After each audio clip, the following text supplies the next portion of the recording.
welcome to 2 for Tuesday, where I take one ingredient and use it for 2 reasons. Today we are working with eggs and doing something a little different. I am making dessert.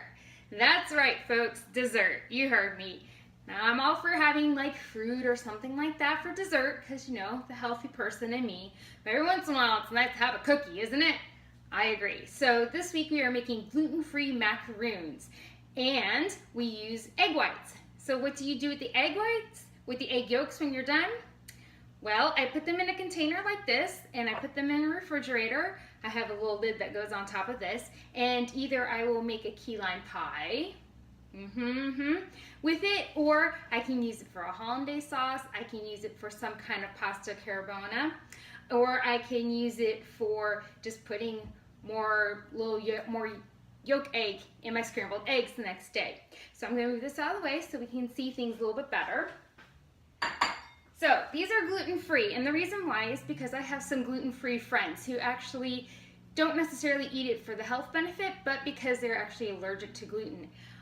If you're making something for your friends who are gluten-free, please take the time to take a paper towel and really hand wash everything and dry everything with the paper towel just to make sure there's no like flour or anything stuck to your equipment. So in this bowl are some coconut, some vanilla, condensed sweet milk, and a tad bit of salt. Now I know what you're thinking, coconut, gross, right? I agree with you if you buy that nasty dry stuff. When it comes to baking, please buy the quality ingredients. It makes all the difference in the world. My favorite brand is Baker's. It's nice and moist and fluffy. I mean, look at that, isn't that pretty? And so I just mix those in the bowl. And then I have egg whites. Your egg whites need to be at room temperature. It's very important. They will not set up correctly if you have it, if they're cold. So I have whipped these to medium peaks, but actually my kitchen's a little warm, so I usually do it to high peaks. So usually what it is making your egg whites frothy, and then you add 5 ounces of sugar at a time very slowly, and then you beat them for about 6 to 7 minutes, sometimes 8. So I'm just gonna re-whip this really quickly. So I usually do it about this speed. And then to test to see if they're done, you take your egg beater here, you roll it in the bowl, and see, that's not good. That's pretty low peaks. We're getting there. But we'll just let this beat once I get this back on. We'll just let this beat and I'll talk, because I'm good at that, right? So I'm going to just talk really loudly for a minute. There are some excellent tools out there, such as Baking with Less Sugar. It's a cookbook by Julianne Chang, and it's fabulous. It's about cooking with natural sugars and like honey, or like sugar in the raw, or baking with fruit sugar instead. So like applesauce, or just using dried fruit instead to sweeten your things up. So the important here is just to make sure that your eggs don't get soggy. You want them to be nice and fluffy so that they will stand up when you fold them into your mixture. Now my husband really loves these, and you can top them with chocolate, you can top them with nuts. I personally like them plain, and so that's how I'm going to prepare them today. And again, we'll turn this off and I'll show you see how these are looking.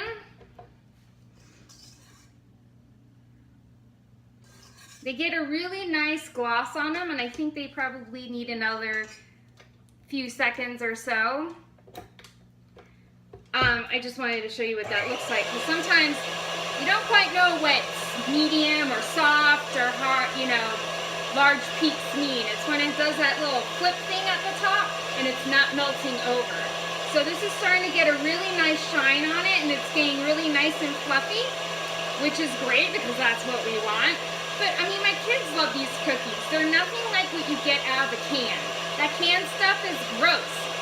I know so because my family is Jewish and we would have canned macaroons at Passover every year.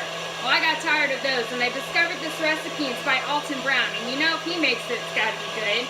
But the important thing with baking especially is that you always want to measure your ingredients by weight if you can.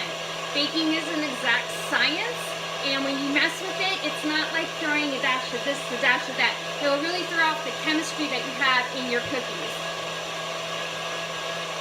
So, let's see.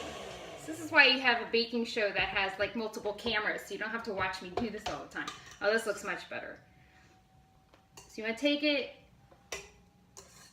these look pretty good, and see how they're folding over really nicely.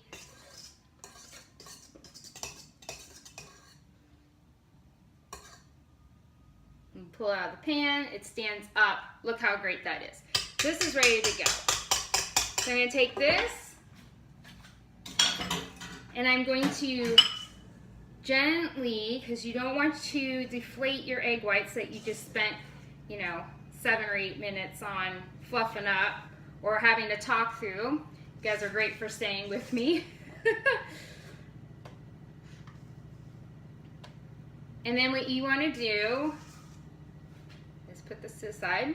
And you want to gently fold in the ingredients, because then you don't want to, again, deflate. And coconut is heavy, so you want to keep these nice and as light as possible. This recipe is super easy to make. It's like Rice Krispie treats. Everyone thinks that it takes you like hours in the kitchen to make, and really, did you see how easy that was? I mean, I let the blender do all, the mixer do all the work.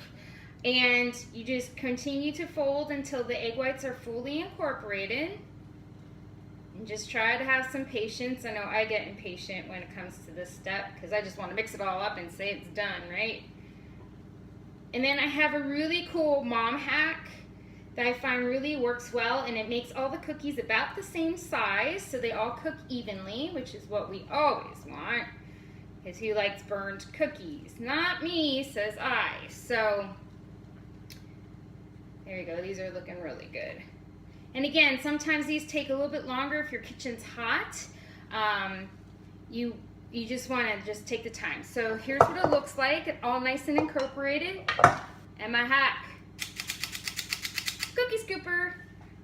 Or you can even use an ice cream dipper, and you just pop them out. And then you put them in the oven for about 20 minutes. I put in 2 sheet pans at a time, and I usually halfway through will switch the top rack and the bottom rack. I don't know if that actually does anything or not, but it just makes me feel good, so you know, whatever. Anyway, I'll finish those up, and they are done in about 20 minutes, and you cool them on the parchment paper and on top of cooking racks because they're kind of sticky and you want them to be able to set. Anyway, I hope that helps you with some desserts that are gluten-free and family-friendly. And I hope you're having a great evening, and I will talk to you later. Bye!